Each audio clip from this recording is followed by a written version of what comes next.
Not loud. I'm gonna try to dip our volumes well, I don't even know if that will. Who knows, dude? This thing is going downhill real fast.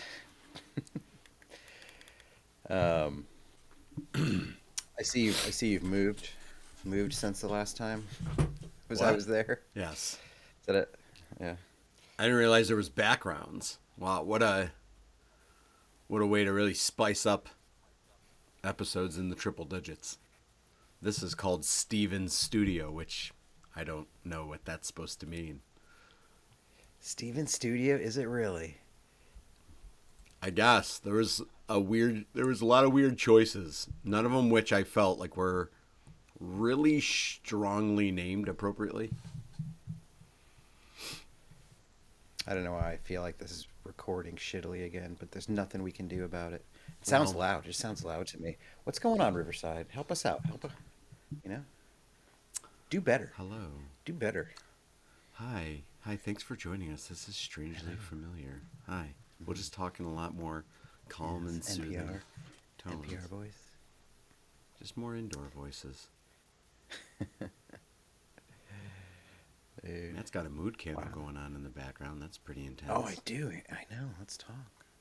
Let's talk literature. Let's talk Sunday morning puzzles. Let's talk cats and coffee. Um, Oh, man. I am Problem tired is too. I I've can been tell. You I'm a are. little tired yet and didn't sleep great, but more because like when you were like, "Oh, let's do 10." I'm like, "Yeah, that works." And then I'm like, "Now I have this 2-hour void." And the problem was is I didn't get up and like I'm like I should go out and like go for a walk or something like that. Then I can come back, do the pod. The problem is I didn't do that. I turned on Sports Center and just watched some like Pro Bowl games and then not much of anything, which was The also Pro Bowl games is not much of anything. Yeah, the void of football week. Um, yeah, I pushed it to 10 because honestly, my sleep's shit so bad lately. I don't know what's going on with me. Mm-hmm. I like to do the thing where I go to bed at like sometimes 9 or 10 and then get up at 3 and then not be able to fall back asleep and then go to work. And, Good. you know, that's real That's fun. good. So I've been having some of those. Yesterday was the opposite where after the rumble of royalty, um, I was falling asleep during that, and I was like, "Great, I'll be tired. Let's go to bed. I'll Get be into so bed, tired and then I'll go to sleep for sleep. yeah, I know, sleep for like an hour, get up till 3 instead, up till 3. I was like, this is awesome, body. Thank you. And I don't know what's going on. Like, it's not Mm. like I wouldn't say I'm even overly anxious or like I have like super crazy shit going on through my head, but it won't stop. Just the little things keep keep going through my head, and I just like to think about them. I guess my body's like, we're gonna go through this, we're gonna have this. So I've adapted to doing this. My guess is it would be like sort of like a survivalist sleep, like if you're trapped in the woods on a rainy, cold night. Except I'm in just bed, very temperate, very well humidified, but I still Hmm. can't sleep. So I just let my body be at peace and rest and close my eyes and lay there and just try not to like stress out about it. And it does work. It is a form of rest, but I'm missing that REM. What's the frequency, Kenneth? Missing that sleep. I That's could use a nice. little more of it. That's And nice. I am not a daytime napper at all. I No, I've cannot. never been able to because probably, I mean, yeah, probably a bunch of different things, but in college, I always like people always talked about napping and stuff in college. Oh yeah, I just got up from a nap, or or like the ones they even more impressively, they're like, it's like 10 o'clock in the morning. Like, what are you up to today? They're like, well, I'll probably do this, and then probably this, and then I'll probably go back for a nap. And I'm like, wow, you plan nap windows. I'm like, that's impressive because I never could because I was always afraid that as soon as I fell asleep for a nap, something really fun was going to happen and I was going to miss out. So before FOMO was an acronym that was wildly accepted and used, I was that's trendy. I've been afraid of missing things like majority of my life, and so I never went to sleep because I was afraid I would miss something fun. So I'm not going to do that. I'll just be tired forever. That'll solve it. Solve all my FOMO. problems. It was funny when I was riding home with Bob from your area. Mm. He's talking about that with his kid. One of his kids learned about FOMO. He had to describe it to him as like, what's what's, because I think Bob was talking about having FOMO about something, and he asked him like, what's FOMO? And it's like, wow, it's just these, precocious youth just learning new things every day. And he's like, oh, it's like, ever, missing out. You want to do something with your buddies, and they're all hanging out. You don't get to do it. It's like FOMO. It's like you fear of missing out. You're missing out on something. He's like, oh, okay, yeah, FOMO. He's like, I was just like, he's gonna start using that in school, and it's gonna go wrong. I can see it. It's just gonna come back. It's gonna be what it is. Oh no, I got homo. I got Yep. homo. Yep. My It's dad's got gonna. homo. Now I got I don't. homo. I don't. Gonna get Yeah. I sent don't know out. how this is gonna go wrong, but it's definitely gonna be misused. Mhm. And then a letter's gonna get sent home or something like that, and it's just gonna create a just confusion. Just confusion. I don't think there's anything negative gonna happen, but it is gonna create some confusion, probably for a teacher. Um, but one thing's for sure, much like the state of the world, it will be terrific. Oh, cue the music. I've confused my priorities. Isn't it supposed to come to me? Yes, this is how it's meant to be. Every little thing flashing on a screen. What the fuck?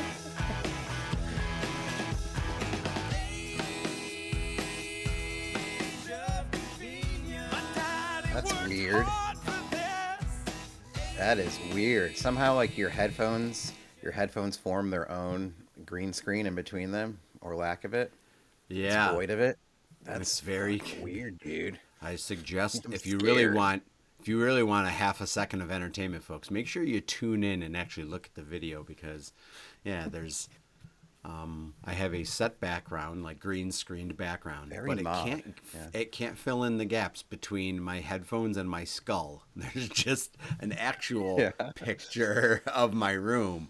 So Yeah. like you can see, I mean, there's not much to see, but you can see there's my TV between my You look like things and like an awkward supervillain of some kind. Like you have like a big brain, mega mind deal. it's true. Speaking of Yeah. backgrounds, I didn't even have my lights on. What color should we do today, Jeff? Oh, I Our don't little know. hangy lights. It's That's blue, kind of a green, other blue. greenish. That's There's interesting. green. You know what? I'll just leave it at that. Let's agree. Let's That's agree probably to- gotten already more attention than it needs. Let's not fight about this. This is too much. Speaking of villains, super villains, let's get let's address the elephant in the room. As we were leaving Jersey the other day, we started talking about something that I think we can all revisit in our lives, and that is the greatest superpower that you could have. Or what do you have? Because I think it's pretty common for folks to get asked, what superpower would you want? A lot of people lean in on, invisibility. Flight. Those are usually peeping toms. Flight, just for the fun of it. Invincibility, live forever, bulletproof. Unlimited Two different wishes. things, but- I don't know if that's if that's a superpower. But That's more that of a people genie want. thing. You're confusing well- this with genie wishes. Yeah. Another common shitty icebreaker. Yeah. But I think maybe it's as we get older, as Bob and I are about to leave, he just was like, I just am dreading this drive. And I was like, that makes sense. That's terrible. A 7-hour drive for you. 'Cause Teleportation. It's only like 4.5 hours for me. Yeah. Teleportation. What wouldn't you give to have that? Like, I don't need to live forever. It's just when I'm here, I just need to get where I'm going. Let me be quickly. where I It'd be want to be awesome. at all times. I know. It'd be perfect. Then, I could hang any night. Any place. That's true, and that might be the secret. Like that might be the objective correct answer.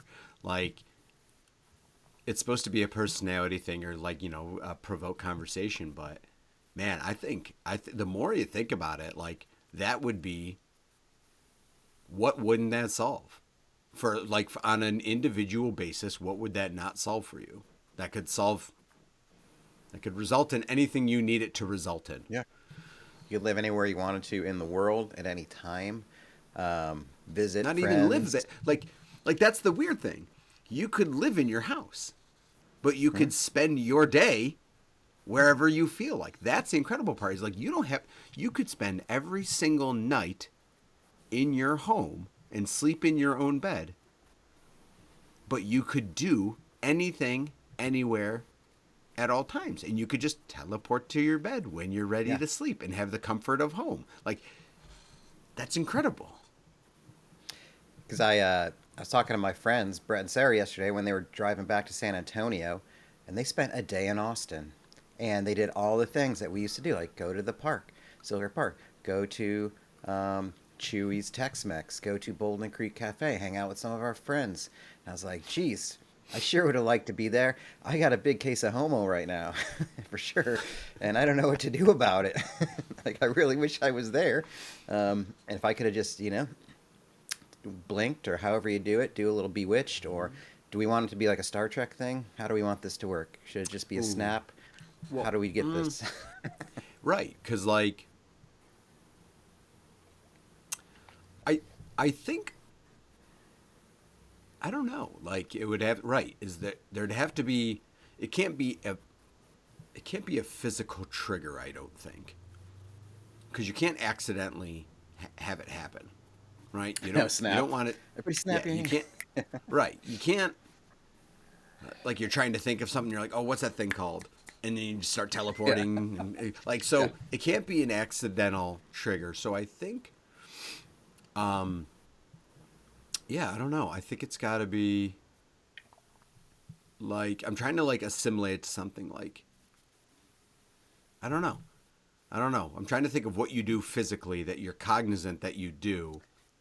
Could you like a little Wizard of Oz? Kick your heels you can't together do accidentally. 3 times? How often do you do that? Yeah, maybe it's like saying something. Maybe like a spell. Maybe that's how you do it, because you really can't worry about accidentally doing it. But also, how do you pinpoint?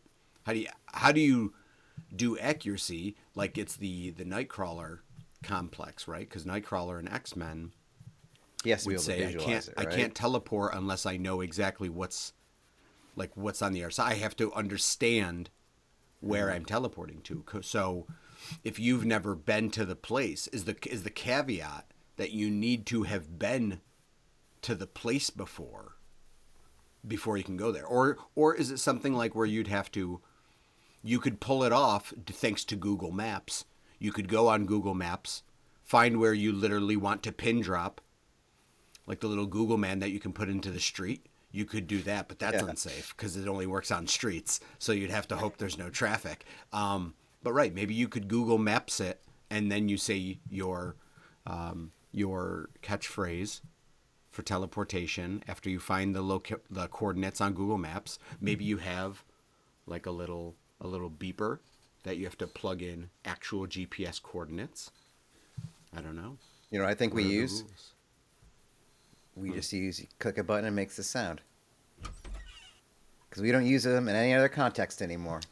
I'm going. You commandeer Open that that sound. And then you go. And that sends you.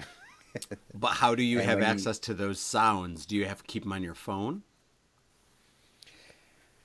I guess in this hypothetical, unrealistic situation, yeah. Okay. Or I just, I can make them with my mouth. That's part of the superpower. Oh, that's fine. I can make that sound. That's fine. Yeah, so I can. Okay, so yeah, I guess if we're granting superpowers, we should be able to go ahead and roll with being able to make a sound accurately. Yeah. Where would you go today? Where would you spend your Sunday? I Or just think a I would couple hours? go.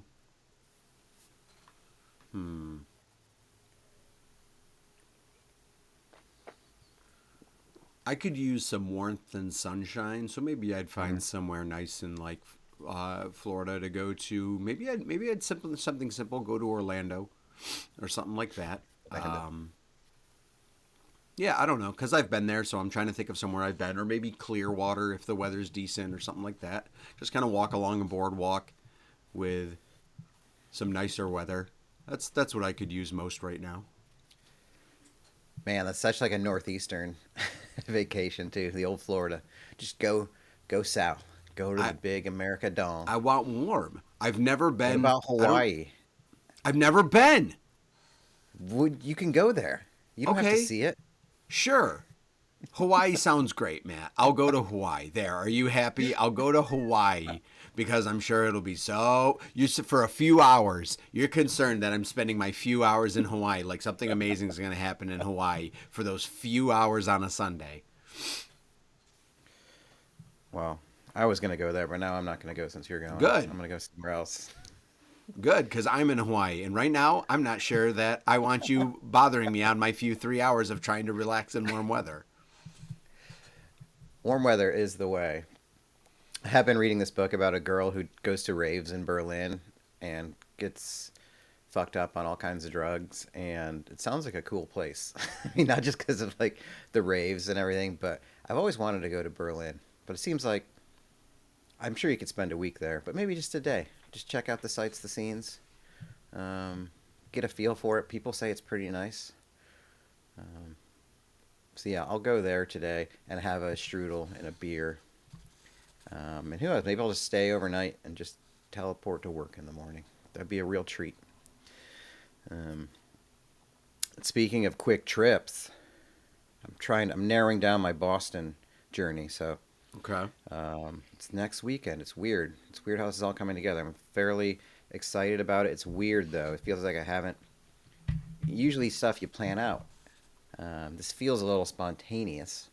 It I is guess a few weeks spontaneous. isn't super spontaneous, but it's more spontaneous than most folks in their 40s do, I think, for trip planning, stuff like that. And I got my hotel right at the Garden, somebody right there, and I haven't bought my ticket to the game yet, but I'm just trying to explore what else to do around there. Like, what do you do in a day and a half? Do you try to, there's a lot of history there. You can just walk around. Do I just eat and drink? Do I go? Part of me is thinking, like, do I go to the local comedy club for a night? Because it's on Saturday night. The game's Saturday afternoon. Saturday night, guess who's playing at a club in Boston? One, Chris Hardwick.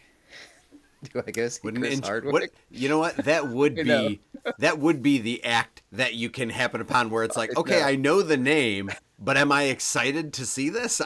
I don't know, but maybe this is It's like perfectly in the middle of like all the comedians. Like, so here's the it's like- thing.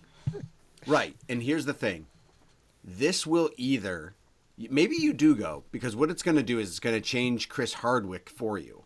So will Chris Hardwick be pushed up on your comedian level that you'll explain that to people for years to come, because you'll be like, actually, I saw Chris Hardwick around a random weekend in Boston, and he was really good. Like, this could push Chris Hardwick into a level that you have Chris Hardwick on that other people don't. Because right now you probably think accurately of Chris Hardwick. Like, the general average of people who enjoy comedy, you probably have Chris Hardwick appropriately placed. However, this will either push him up or it could bring him down for you. And you could be like, you know what?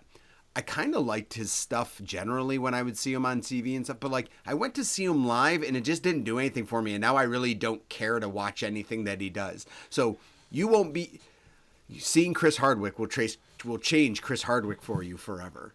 And you'll have to explain it to people, or you'll get to explain it to people from years on, but you won't keep the same perception of him. Well, we knew him from obviously Singled Out with Jenny McCarthy. Oh, yeah. That's where he had his big break.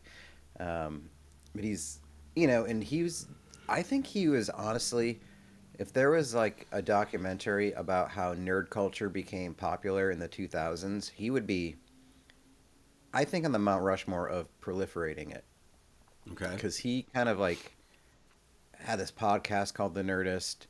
He was, I think, instrumental in popularizing like a lot of the Comic-Con stuff through his like social stuff and through like, well, I know used to be a website called Dig that was popular before Reddit, but it was sort of like all this kind of nerd tech stuff aligned together. and it kind of empowered the nerds, I think, to join together and become cool. And that's why, you'll see a lot of dating profiles now where girls are like, I just want a nerd, funny nerd. And it's like guys who are real nerdy think that it means them, but they don't mean you. They mean hot, sexy guys who who have seen Marvel movies or something like that, who maybe have like an action figure or have played one Pokemon game or something like that. At best. But it may, yeah, but brought it mainstream, and which was good because you know, in our youth, I think being into that stuff was not cool. It was not really No. like you could find your nerd friends, and even back further before us, like the '80s. Like seems like every '80s movie or TV show about anybody who's into like Dungeons and Dragons or video games or any comic book Star Trek shops. gets the shit beat out of them like all the Mm. time. So it wasn't even that bad in our era, but yeah, I think he was sort of like part of that, and I think he's very pleasant. He has like I feel like a lot of good premises, Chris Hardwick, and it seems like a fine dude. I think he got mildly canceled like a few years ago Oh, did he? with his ex girlfriend accusing him of like I don't know if it was like some kind of like emotional abuse or something like that, but it really Oh. didn't hold any water. There wasn't really anybody else that kind of had that experience with him, and it was like a very tenuous kind of accusation that didn't have a lot of legs.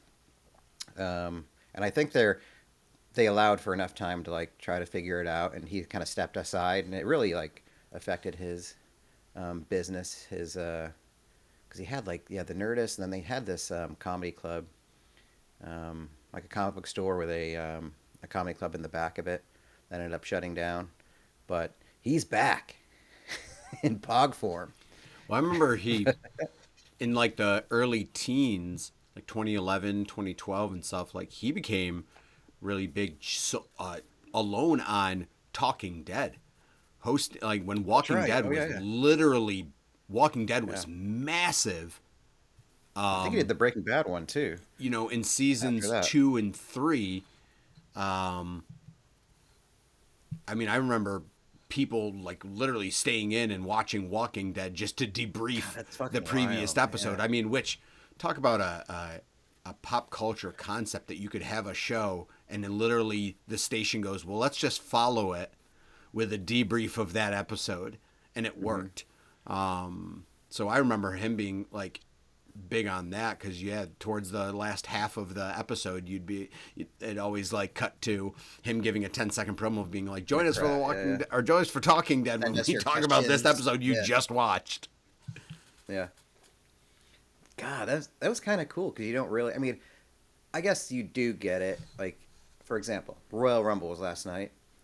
We're both fans. I assume you watched it, Mhm. but you know, this is the season when I'll start to pay attention. The Rumble to WrestleMania season. Start to see some of those.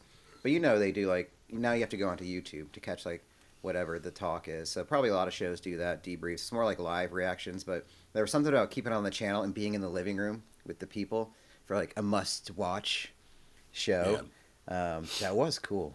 That was a fun experience that we probably never will have again outside of Yeah, like I mean, sports or Super Bowls. Because everybody will watch the Super Bowl, and maybe yeah, if people are sports hanging out sports together, definitely they'll will do do that. recap, but I don't think anything else really has recap. Like you said, other than you'd have to tune in online, because even WWE has their own kind of weird debrief presser afterwards, which is very interesting when you think about it. And I always kind of interpret wrestling on this is how well they mix the concept of being like sport and movie, because you're just like they're having a press conference after, and I'm like, and it's funny because wrestlers and stuff, people involved, it's some I feel like are doing it out of their persona and some are doing it within the persona, and there's no right or wrong answer to it. So it's just a very confusing concept because I'm big now into podcast Chris Van Vliet's Insight, where he interviews wrestlers, and so a lot of them are doing it what appears to be as themselves as a person out of the character, but yet when they refer to other people, sometimes they refer to them by their real names and stuff like that, and sometimes they refer to them by their character name. And I'm like, I'm not sure who you are right now. And that's what wrestling has become. It's just this weird blend of there's nothing else like it. It's arguably more impressive that they are popular now than they ever were before, when you could just suspend, like, not suspend disbelief, but like you treated it as a real thing.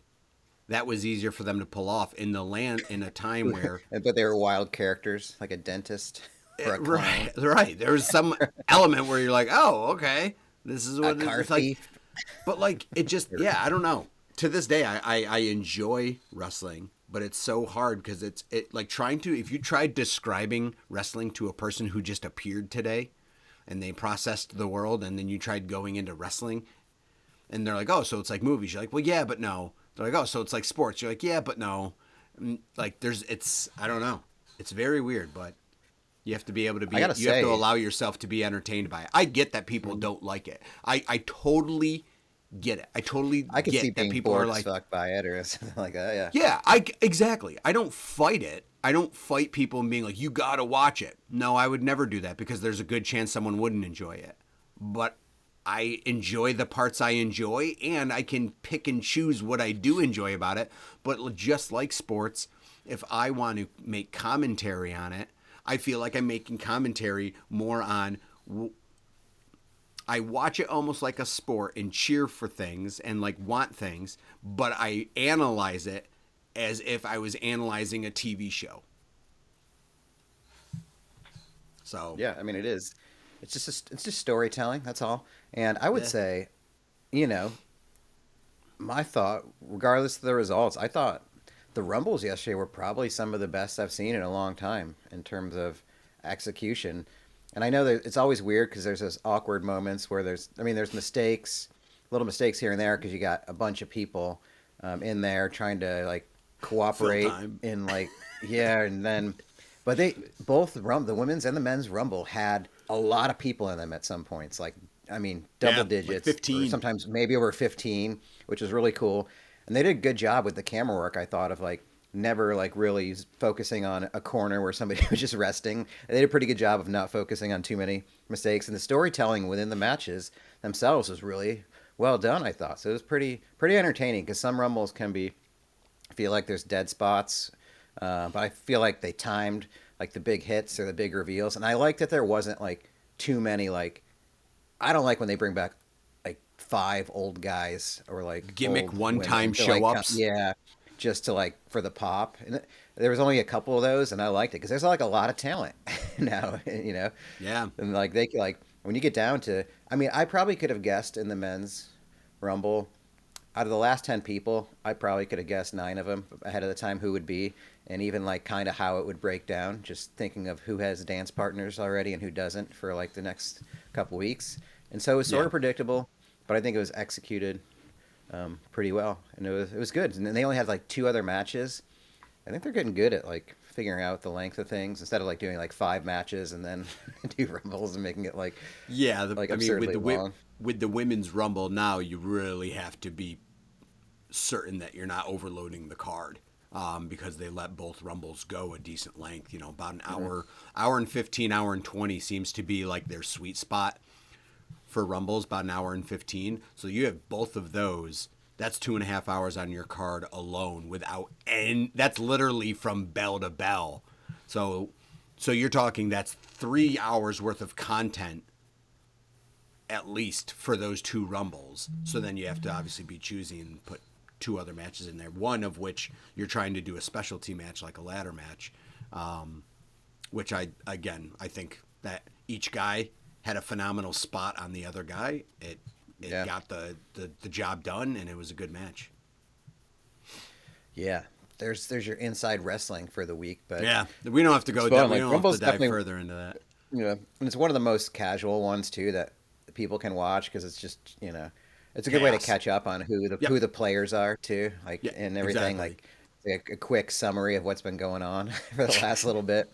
You can either see like who's been feuding or who will be, and just like everybody Yeah, gets if you're their like, I don't really watch wrestling in September, like it's really hard to sell people on wrestling when like football's going on because they're like, so it's not football. Yeah, I'm not sure I would care, but it is. So if you ever, folks, if you're ever curious, now is a good time. If you're like, you know what, I want to see what all the hoopla is about. You could follow wrestling now till WrestleMania, which is now been pushed all the way down to mid-March or mid-April for an event that used to be in March. It's now in April, like 20th or something, 19th and 20th.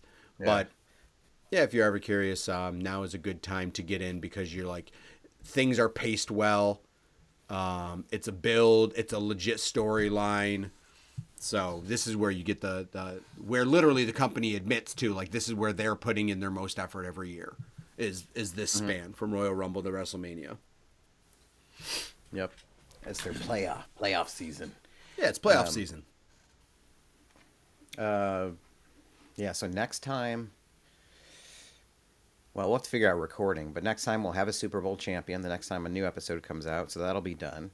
We're getting into hockey playoff season, the Masters, March Madness, all that stuff comes up. And WrestleMania, so it's fun. The welcoming of spring, the daylight, crazy sports shit. And then we have summer. So it'll be here just like that, I hope. I pray to God. Because I had another white knuckle drive home the other night. They add up. They certainly add up. It's just, just the snow, and you're just way too much snow for visibility, but the road's also slippery. So I'm ready. I can't wait to go fishing. Like, I miss my summer hobbies. And I haven't, like, we're not doing like the men's hockey league that we did last year, because the guy who was kind of organizing it is the coach of the high school hockey team now, so he doesn't really like have time to do that. So I really just have to go skate somewhere. I got to make myself go do it before the winter ends. But I really want to go fishing, and summer hobbies are the best, I think, and just be outside. But I was thinking, I had a question written here that I thought, I don't know when I was going to use it, but I was just reviewing the notes on the pod, as it were, or deleting a bunch of stuff that I was like, did we talk about this already? And does it matter? Does anybody know? Right. Because some people might listen to this. And I got to say, I've had 2 people, Jeff, from my life comment on it. Or I think you were there. Actually, I got to respond to somebody we knew from our school about listening to it. And then I was out getting a drink this week, and I saw another person from school and hockey, and we were just shooting the shit, and he was like, oh yeah, did you talk about it on your podcast? And I was like, what podcast? I was like, oh no, you know about this? So I don't know if people just know about it or if they're listening. I'm assuming they're not listening, hopefully. But he did tell me that he was going to be going through a divorce, and I was like, oh no. I was like, wait, I hope it's not with the person. I hope it's not from my future wife. I hope it didn't just make that connection. Oh my God, that'd be amazing. I don't know. That would be amazing. This is like a TV show. If that's literally what it is, like that develops like a TV show or a movie. I didn't think about that as we were talking about it, but then later that night I was like, oh shit. It's like, what if he listens to this thing and then he Did you knows say, like, casually, be like, oh yeah, you're having wife troubles? What does she look like? Where does she hang out recently? Did she go here ever? Yeah, as of late. I doubt that there's a connection there. And if there is, we can work it out. Like, we see each other once every 20 years, so it'll be all right. Okay. Like, yeah, that's a good point. I think we can manage that. We can manage that relationship, I think. Sure. So. But yeah, so regardless, I know for sure I didn't ask this question before. And I don't know, it was interesting. It's a Reddit question, but it's, what's the most unexpected thing you've learned from a hobby or activity you started as a complete beginner? So I was thinking of that in the scope of when I was thinking about fishing. I guess I'll give you time to think as I vamp, but because fishing I got back into in like 2023. So I did it as a kid, and then when I came back here, I should have done it in Texas. Texas is a great place to do it.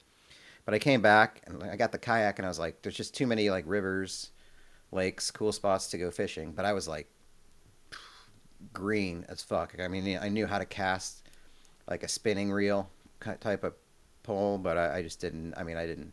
I knew basics, but I had to like learn how to tie a lure on. And then I learned how to like do a leader line. And then I basically was watching a bunch of YouTube videos and I was learning about like soft plastic type of lures and how to like bait things or how to do different types of hook techniques and like what different lures work at different times or colors and how to try different things. And then I learned how to use a bait caster, which is a more difficult kind of rod to use. And when I first started, I was like, this is just too much. And I think from that, it seemed to me that what I learned from that was like anything else, you just got to do it. Like, and you're not going to, basically, you kind of have to not give up on it. And it's so easy to do that.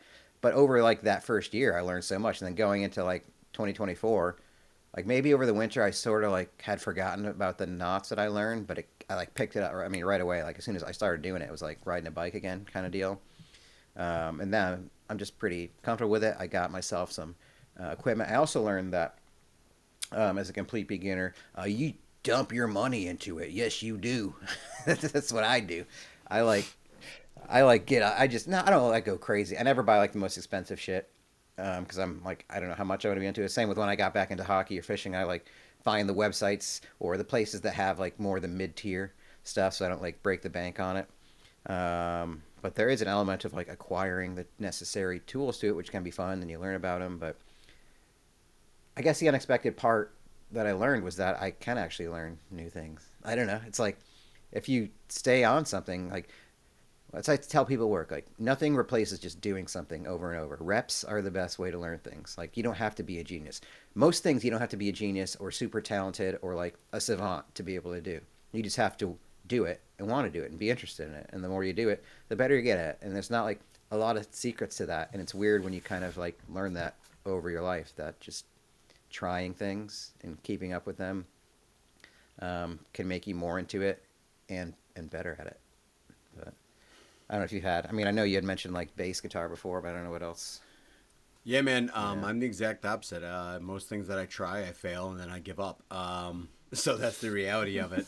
I do. I have a hard time sticking with stuff. I get demotivated really quick. And if I don't have someone pushing, I need to do I can't do the activity alone. I can't because I'm not self-motivated. Not in hobby stuff, because hobbies don't have consequences if you don't do them. So I'm not good at it. I've tried picking up golf. I've tried picking up disc golf. I've tried picking up bass guitar. And if I can't instantly do something that I go, wow, that was actually pretty decent. If I can't do that real sooner rather than later, I give up. I don't have that attitude with things like work because there's consequences to give up. So seriously, like, and so it's like I can plow through everything with a good mindset too, because I'm like, no, I just have to. But like if I'm not enjoying it and I have no one talking to me saying like, yo, it's okay that you did shitty on that throw. It's okay that your swing was shitty. It's okay. Like, just do it again and we'll enjoy ourselves. If I don't have that there, I just go, fuck this. I'm not enjoying myself, and I have no one to talk me out of it, because I could just literally be like, I'm not enjoying this. So then just stop doing it.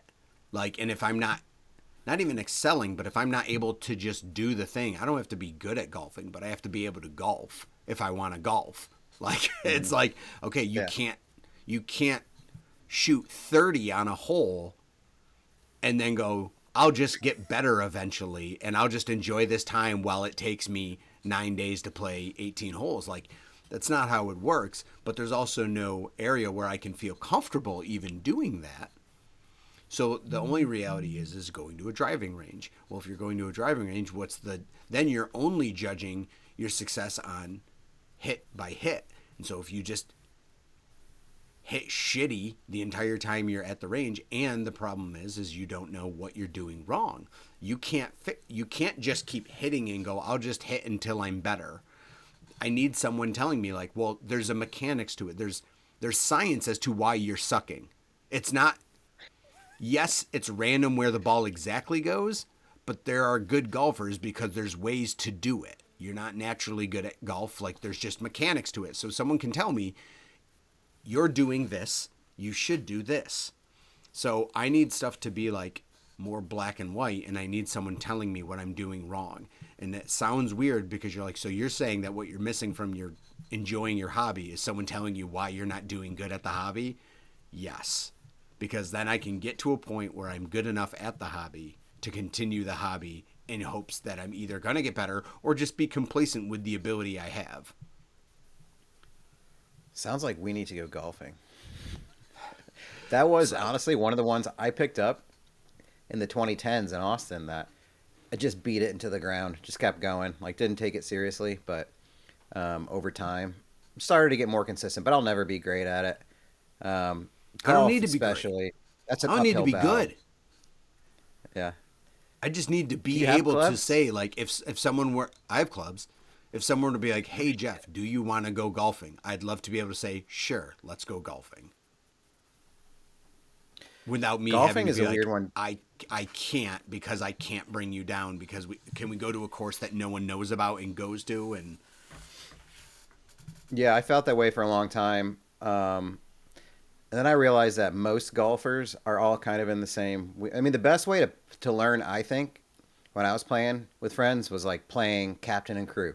So you just take the best shot of like 4 people. That's way fun. Because then all you need is like one good shot every so often to feel like you're contributing to something. And then you don't have to also be chasing a ball around everywhere, which helps. But then the more like here and there I've gotten into these tournaments, and I was like always really nervous because I'm not. There's days I play pretty well, pretty consistently, but I was always afraid that I would look like an idiot in front of people who golf a lot. But most people who golf a lot aren't very good either, which is nice. It's a very weird hobby because I don't think anybody's really good at it except for like 100 people in the world. It's amazing how many people do it though. Like out of all the hobbies in the world, like how many people do it and are terrible at it. yeah, Would you consider like trivia a hobby for you? Because we did that I don't know that that's a hobby, man. game. Because I feel like, but don't you think you have an awareness of like how questions are asked or strategies? And I guess it's in multiple games too. And it's probably from watching different game shows as well.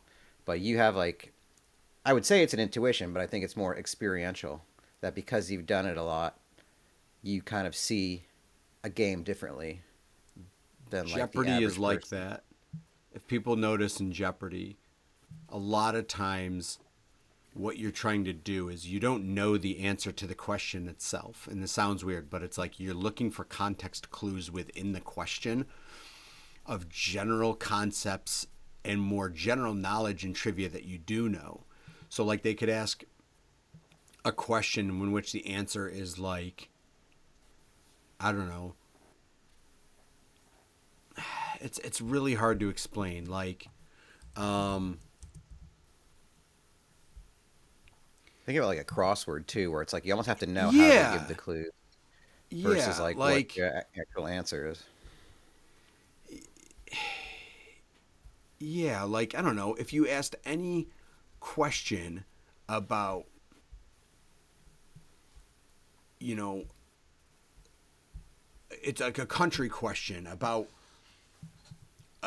Archduke Franz Ferdinand, and you're just like, Yeah. all right, so it's a question call. about some weird question about like where did he blah blah blah or what country did he blah blah blah, and you're just like Austria. Why? Because I don't know, because he's from Austria. Like, so like you're like I don't know, like it's kind of like, all right, something caused, what country did a terrible event happen, blah blah blah, that caused World War I? You're like, I don't know, Austria. Why? Because assassination of Archduke Franz Ferdinand. Well, why do you know that? I don't know, but like you use context clues. So like I call it Jeopardying things, is getting the answer correct but not because you know the information. It's because you're literally pulling context clues out of other things. It's weird. Do you find that as we age, you and I, do you experience this? Because I do, where I have a hard time. I don't know if I trust my knowledge as much anymore or my recall. And it happens especially like even learning people's names and shit, where I see people and I know it. And I'm always right about their name, but when I say it in the moment, I don't know if I'm like, shit, is that their name or something like that? Or am I saying, or I'll recall something, whether it's about work or whatever. And I'm like, no, I think that happened. Yeah, that happened. And I'm like, did it? Like I find myself now a lot of times saying, did this thing happen that I know happened? And do I trust myself? And it's not as easy anymore. I don't know why, because it's like I lose. I think my short term memory loses a lot of the details now and stuff like that. Very bizarre. There's elements to that for sure. I don't know. It's more of this fear of, would someone be upset if I can't recall? Like, what's the problem if I can't recall? And what I'd like to get more comfortable is being okay with not recalling. Like we've there's kind of a negative stigma on forgetting things, right? In general, like anything, facts, people you meet, like forgetting their names and stuff, and and it's like, can we not care as much about forgetting stuff? Like, that's what I would like to go to. Yeah. I don't need to remember stuff more. I think we all just need to stop giving a shit about not knowing things at the drop of a hat. And like, that's a problem I have with like, Make I don't know great again. Make it okay. Say I don't know great again. Make it okay to say like, don't have to like fuck or make a stupid answer about something or come up. Well, I think that I'm pretty sure it's this, but it's like, no, just I don't know. That's a great. I don't know. I think I used to, but I don't know, and I can't even tell you. If I say something and you're like, and you Google it and you're like, actually, that's incorrect. I'm not going to get upset. I'm just going to go like, oh yeah, I guess. Yeah. Okay, yeah, I was wrong. Like, we're still here.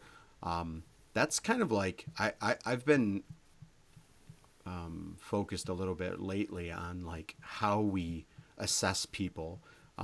Biggest point is like in jobs, like interviewing people. You ever thought how bad interview processes are? They're so bad in general. I think interviewing is so silly. It's mind-blowing. Like, tell me a time where you blah, blah, blah, blah, blah, and how that had to blah, blah, blah.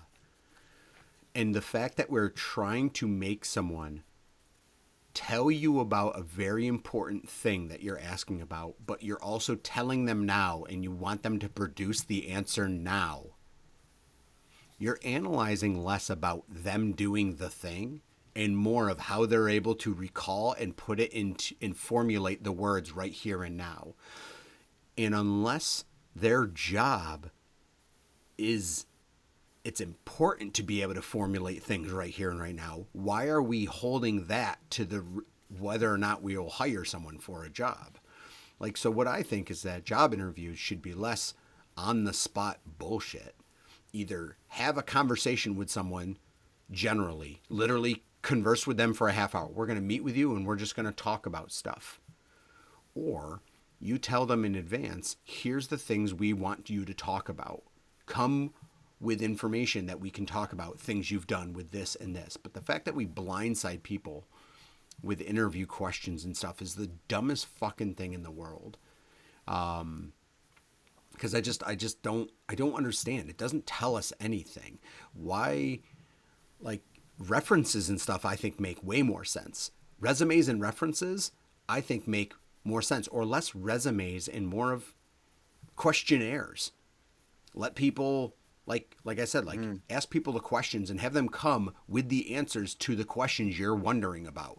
That's what's relevant, is them being able to properly answer your question, not answer it in the heat of the moment.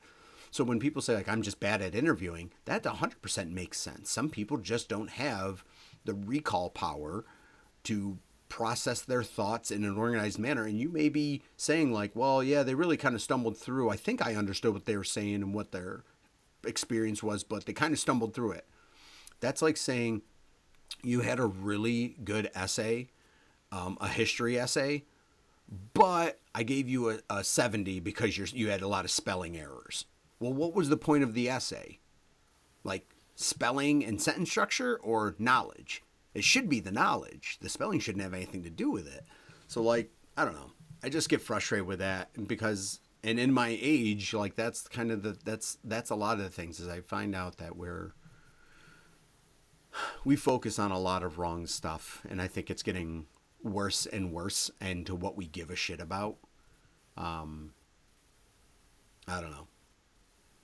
We use, well, I do a lot of interviews now, and we use basically the same format or form interview guide for most interviews because we want it to be fair for everybody.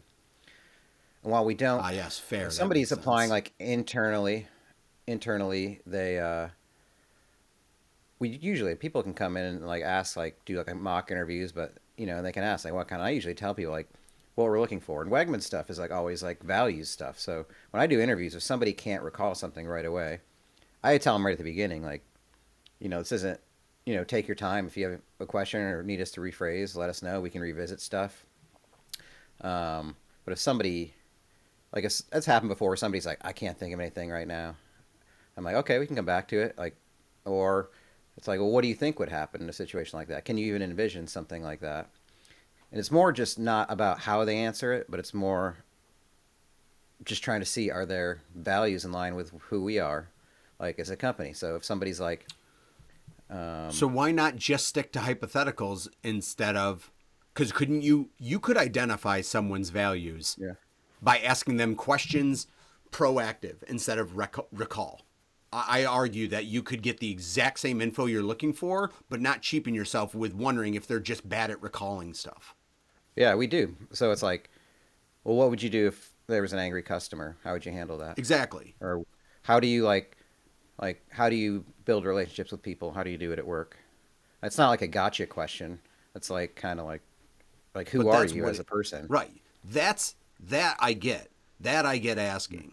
But right, tell me of a time where that's a fucking terrible start because you're just asking them to recall something and then you're trying to manipulate something deeper out of it. And the problem is like when you put people on the spot, they get nervous, they answer incorrectly because I think that there's also the aspect of people trying to answer what they think you want them to answer, which I don't know what I don't know. Do you, I mean, have you see people get jobs and then you go like, well, that was a fucking terrible hire. Like this person can barely function in this role. And it's like, well, how did the interview go? I want to know how that interview went. And then, because I bet you could look back at the interview and go, well, yeah, because your interview process is shit.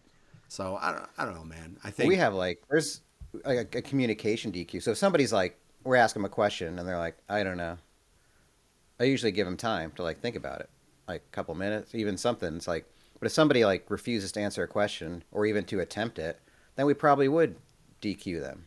It's like if you can't even attempt an answer, like how are you going to interact with human beings at work? Like it probably won't be a good fit. And it's like we need somebody who can communicate, oftentimes on the spot, dealing with ambiguous situations, and or something out of the blue. So it's like it's not the end all. So I mean, there's enough questions on ours anyway. I feel like we have a good one. I guess that's why I'm just going to start pushing back lying. a little bit. I'll just start lying in interviews. People That's do. going to be a lot I mean, yeah, easier. you can tell because then people like they're looking for another job. There's people that are really good at the interview, and you can tell because they get a new job like 3 weeks later in their field of study or something like that. It's like, what do we do? Like, because we ask questions about like their interest, like how long do you want to work here, longevity. It's like pretty basic stuff, and if they answer the way, we can't DQ them, and then they go on to find something else. But I don't know. I guess you could. You could lie. Yeah. Yeah. I mean, most of it Name me is a time. kind of Name like, me a time where yeah. you did this. I'll just think of what would sound like a good answer and just say like this actually happened. Call me out on it. No, I wouldn't. I would appreciate. I would rather somebody like have something like that. Eh? Just be able to communicate on it. It doesn't matter if it's true or not.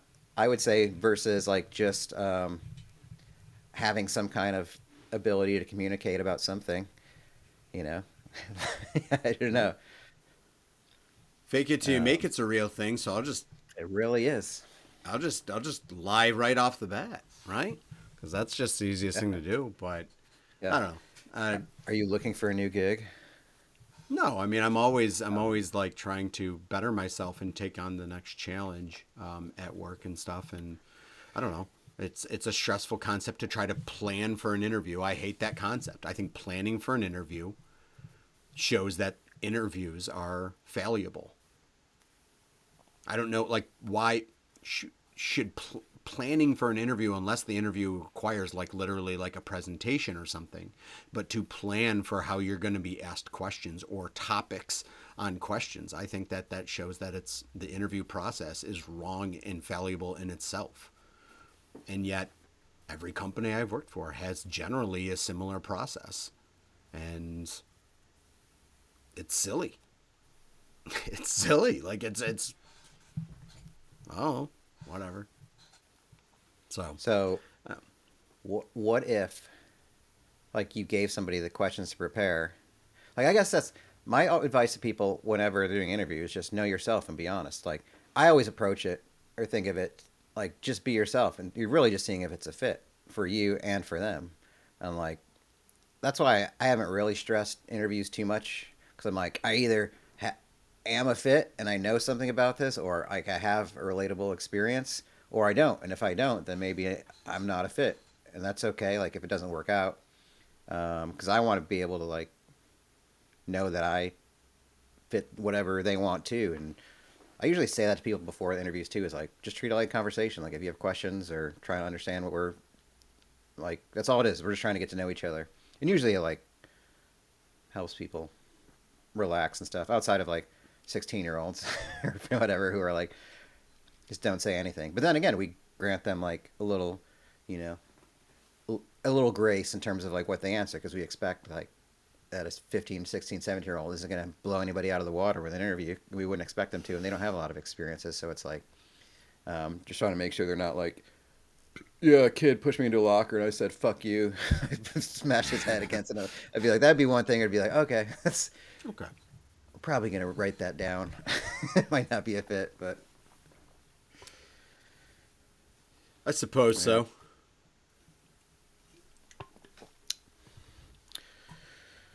Yeah. What else you got? Well, yeah, I mean, sure. Lots of stuff. Lots of plane-based news, airplane-based news happening. God, I'm really But taking a flight at the worst time. But I got asked a dumb question, and it's like, it blows my mind. Hey, Why? What about the one in Philly? no, just, hey, what do you think of that plane crashing? Oh, What does that mean? I'm which for one? it. Yeah. I'm Yeah, pro. Like, I Yeah. just, again, I get that something bad happened. But like, I was proposed that question. I'm like, I don't know what I'm supposed to respond to. I don't know what I'm supposed to respond. Like, it's negative, but there's literally nothing for me to talk about. And unfortunately, it's kind of, I don't know if it's the healthiest approach, but that's how I approach a lot of things. Is I'm like, is there something for me to do? Should I take precaution on something? Should I act?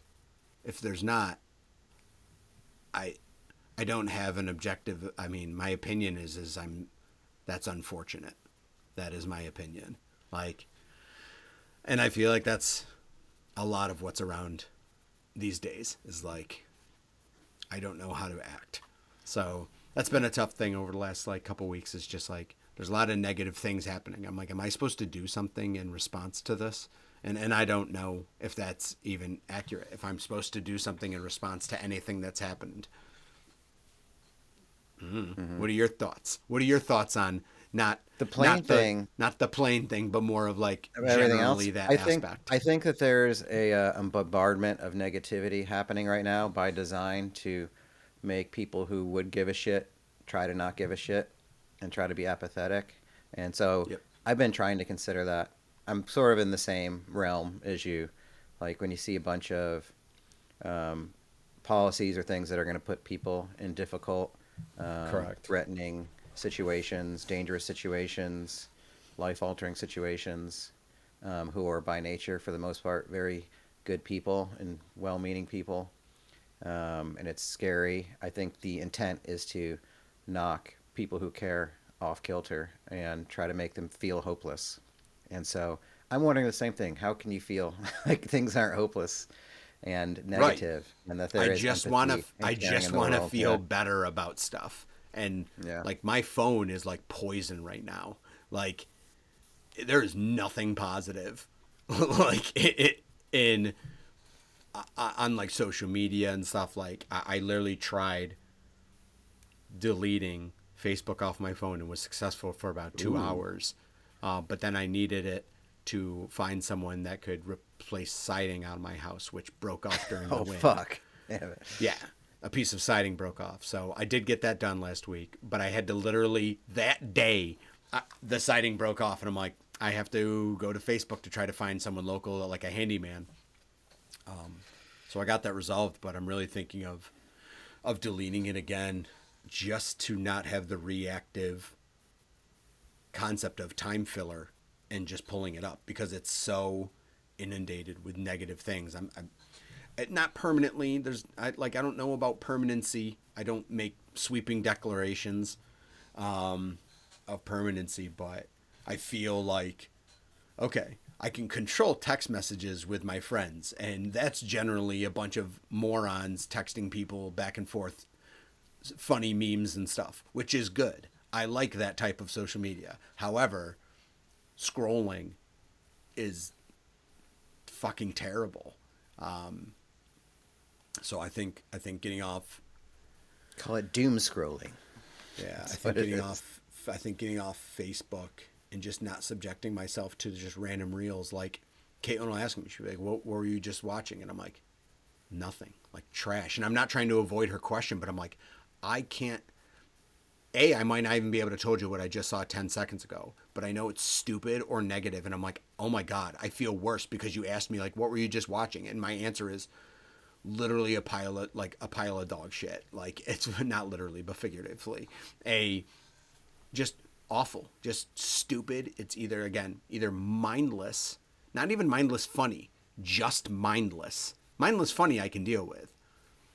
Either mindless or negative or isn't this bad? Isn't like you should hate this and blah blah. And it's like, do you ever notice how much things on like social media you can see something and you can agree with the premise, but you also fucking hate that thing exists because you're like, just shut up.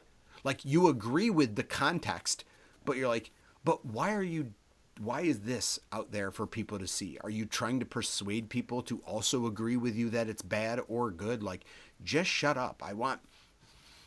I'm subjected to too many opinions. I don't even like hearing most of the opinions of people I like, let alone the people I don't know. Like, so I don't know. I feel like that's the negativity with me is I'm just getting bombarded with opinions lately from everything under the sun. And I think, unfortunately, it's all negative. So even if I agree with the opinions, I just don't want to hear about it because it's negative stuff. And I don't know that that's me not healthily processing negative things happening around me, like you said. Not you accused of negative, but like just so much negativity around me. It's almost like, is it okay not to, I guess apathetic's the appropriate word, but it's like, is it okay to just not have to talk about it all the time? Like, I just want to talk about things that are pleasant. The bad things are still going to be there, but I'm going to try to focus on the pleasant things because I need life to be more pleasant. I can't have it just be, how am I dealing with the fucking misery? Like, oh, this other bad thing happened today. Oh, let's talk about it. Can we not? Like, I'm not saying it's not important to the right people. Like, that plane crash affected people. There are people that were wholeheartedly affected by it, either at the crash scene or what they saw or who they knew. But I wasn't. Is it okay that I acknowledge that it's a sorrow thing that happened and then I move on with my life because I need to focus on Jeff, like, and not the negativity of the world around me? That is an interesting, like, philosophical question of, like, the tie to society versus like the good of the self. And it sounds like you know where your balance has to be right now, I would say. And I would say I deleted Facebook like 5 years ago, and I've never once wished I was back on it. But there you have a lot of like I know you have a lot more like friendships on there than I ever had, and connections that way. But that was also part of like I'd mentioned my New Year's resolution, which seemed trivial, but it's like just to consume different content, movies, books. So that's what I spent. I was just thinking about that. I made it to February. I'm almost finished my second book. I've watched like 6 movies that I never saw before.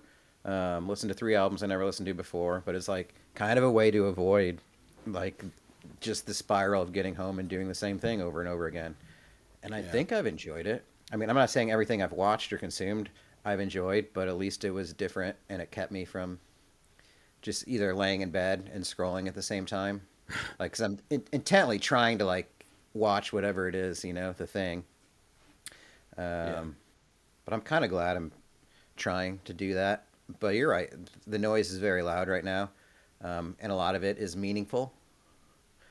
And same, like, I don't know where I fit into all of it, or if it even matters if I know, or if it ever matters if anybody knows, or should I be mobilized? Should I be active? Should I be, you know, having conversations? Do I just need to like talk to people? Just do I need to just do things with friends and just have that be a part, like the important part of life? I don't know. It is feel like a little bit of a lost moment, and trying to find your way in it in a space that is fairly unhealthy for humanity right now. I got to assume that a lot of people are seeing things like this right now. I have to, so that I don't feel like it's just a me thing, which I can sometimes do at, you know, exponential rates of being like, why am I like this? Why, like, and that's obviously a very bad downward spiral, to just feel that you are the only person feeling like that. So you got to assume, like, I mean, I've literally had three coworkers over the last, now tomorrow will be 3 weeks. 3 coworkers over the last 3 weeks die. One from, we have 3 now. Jeez. My hiring manager, that hired me to come work in Marlton. He passed away. He was 42 or 43. Oh.